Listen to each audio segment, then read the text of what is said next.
શ્રીજી મહારાજ આ પૃથ્વી પર પધાર્યા અનંત જીવોના કલ્યાણ માટે. અને એ પોતે પધાર્યા છે તે પણ પોતે પોતાનું ધામ જે અક્ષર ગુણાતીતાન સ્વામી એ પણ સાથે લાવ્યા છે. અને એ વાત એમને પણ 21ના વચનાત્મા પ્રથમમાં કહેલી છે કે હું પૃથ્વી ઉપર જે આવ્યો છે તે અનેક જીવનું કલ્યાણ કરવાને માટે, અને સાથે મારું ધામ જે છે રહેવાનું એ પણ હું લાવ્યો છું. અનંત કોટી મુક્તો છે એને પણ લાવ્યો છું, અને સમગ્ર ઐશ્વર્ય લઈને પધાર્યો છું. આમ શ્રીજી મહારાજ પોતે વચનાત્મા કહ્યું. એટલે પહેલેથી જ મહારાજને પોતાનું સ્વરૂપ જે ગુણાત છે એ દ્વારા પણ આ કામ કરવાનું, અને એટલા માટે સાથે જ પણ લાવ્યા. ત્યાં સાથે છે ને સાથે લાવ્યા ને આપણને એનું સ્વરૂપ ઓળખાયું પાછું. કારણ કે બ્રહ્મરૂપ થયા સિવાય તો ભગવાનનો ભક્તિનો અધિકાર નથી.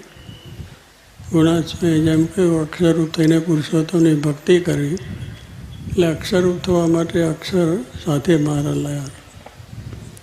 અને એ પ્રમાણે એમને એનો મહિમા સમજાયો. અને 71માં તો એમને વાત કરી આ પ્રમાણે અક્ષરધામ છે એ રૂપ થઈને ભગવાનની ભક્તિ કરવાની છે. અને એ વાતની દળતા મહારાજે આપણને કરાવી છે કે અક્ષરરૂપ થયા સિવાય ભક્તિનો અધિકાર નથી. એમ મહારાજે પણ આપણને આ વાત સમજાય કે આવા જે જ્ઞાત સંત છે એમના પણ મારા જેવા જ ઉત્સવ સમયા અને બધું થાય તો આપણી 100 જન્મની કસર ઢળીને શીખ્યા હોય એવો આ મહિમા છે. એ મહિમા વાત આપણને સમજાવે છે. અને આ વાત સ્વામી કે જો સમજાય તો બેડો પાર થઈ જાય.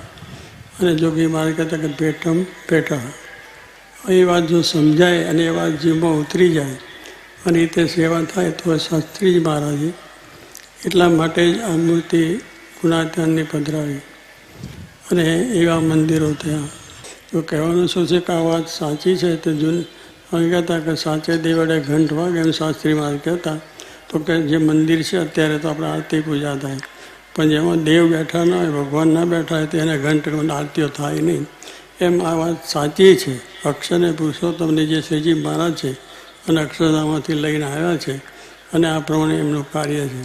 એટલે મેં કહ્યું એમ પ્રથમ 71ની વાત જે કરી એ મહારાજ કહ્યું અક્ષરધામમાંથી આવ્યો છું અને અક્ષરને પણ લાવ્યો છું અને સારા મુક્તોને પણ લાવ્યો છું, એ વાત મહારાજે કહી. તો કહેવાનું શું તે એક વાત કરી છે. અને ત્યાર પછી પણ મહારાજે વડતાલમાં ગુણાત્યાનને દીક્ષા આપી દભાણમાં, અને મોટો યજ્ઞ કર્યો. હજારો માણસો બ્રાહ્મણો ભેગા તેની યજ્ઞ થયો, ખૂબ ધામધૂમથી થયો. અને પછી યજ્ઞની પૂર્ણાહુતિ દિવસ આજેનો જ છે. આજે 100 દિવસ થાય છે એને આ દિવસે જ ત્યાં દભાણમાં મોટો યજ્ઞ કરી અને મહારાજે એમને વાત કરી બધાને કે આ જે મૂળજી શર્મા ભાદરાના છે એ મારે રહેવાનું ધામ છે. મહારાજ પોતે બોલે છે. આ તો ગ્રંથમાં વાત લખાયેલી પણ છે કે અક્ષરધામ અને મારા મૂળજી શર્મા મારું અક્ષરધામ છે. અને એવું જે મારું અક્ષરધામ એને આજે હું દીક્ષા આપું છું અને એમનું નામ ગુણાતીતાનંદ સ્વામી નામ પાડું છું. સહજાનંદ સ્વામી મહારાજની જય. એમ જય બોલાઈ ગઈ. હજારો માણસો રાજી થઈ ગયા અને આપણો થયું. એટલે આ વાત કંઈ નવી નથી, નવી ઉપજાઈ પણ નથી. શાસ્ત્રી મહારાજે બહુ જ બુદ્ધિ, બહુ સારા વિચક્ષણ હતા, ભણેલ હતા, વિદ્વાન હતા. એટલે શાસ્ત્રની રીતે અને લૌકિક રીતે મોટા મોટા જ્યાં સંતો જૂના બધાને પૂછીને આ વાત સાચી છે એવું નક્કી કરીને એમને ત્યાર પછી આ સંપ્રદાય સ્થાપ્યો છે, એના મંદિરો સ્થાપ્યો છે. અને જો સાચી વાત છે તો આજે થયું. અને જોગી મહારાજના તો સંકલ્પ કેટલા બધા મોટા કે આ પ્રમાણે આખા બ્રહ્માંડમાં નહીં, આખા દુનિયાની અંદર આ સત્સંગ થાય, બ્રહ્માંડ આખામાં સત્સંગ થાય અને હજારો સંતો થાય, સત્સંગીઓ થાય, કથા વાર્તા થાય. તો કહેવાનું શું છે કે જો સાચી વાત છે તો જોગી મહારાજ સંકલ્પ કર્યા એ પણ આપણે જોયા છે કે અત્યારે ઠેઠ દેશ પરદેશ બધે કેટલો સત્સંગ પડ્યો. અક્ષરને પુરુષોત્તમનું મંદિર થઈ ગયો અને અક્ષર પુરુષોત્તમની જય અને મહિમાન ગાય છે ને થાય. તો એવી રીતે એમનો પ્રતાપથી થયા. 700 સાધુ કહે એ પણ જોગી માની વાત જાણી. અને આપણે જે કાંઈ બધા બેઠા છે અત્યારે આ સંતો બધા એમના આશીર્વાદ છે અને આશીર્વાદથી આજે આ કામ કરી રહ્યા છે અને આ જ્ઞાન પણ એ આપણને અત્યારે આપે છે. તો કહેવાનું શું છે કે સત્સંગીઓ કેટલા બધા છે.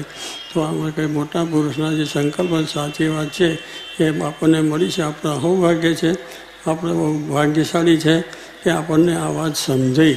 જો વાત ના સમજાય તો ગોથા ખાવા પડે અને ક્યાં ને ક્યાં ફરતા જાય. પણ આ વાત સાચીને જોગી મહારાજ જેવા પુરુષના દર્શન થયા છે, સાચી મહારાજના દર્શન થયા છે, એમના સંકલ્પો છે એને પણ સાંભળ્યા કર્યા છે.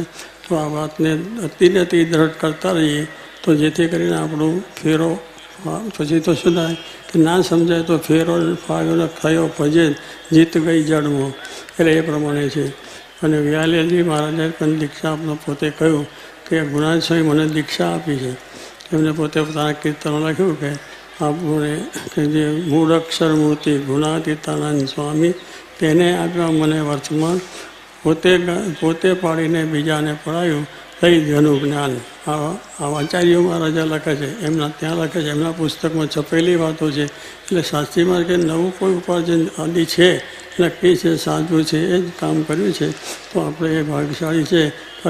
નથી અમને એમ નથી થવાનું આપણું શું થશે, આપણે શું થશે એમ કશું નહીં. અક્ષરધામમાં જ જવાના છે.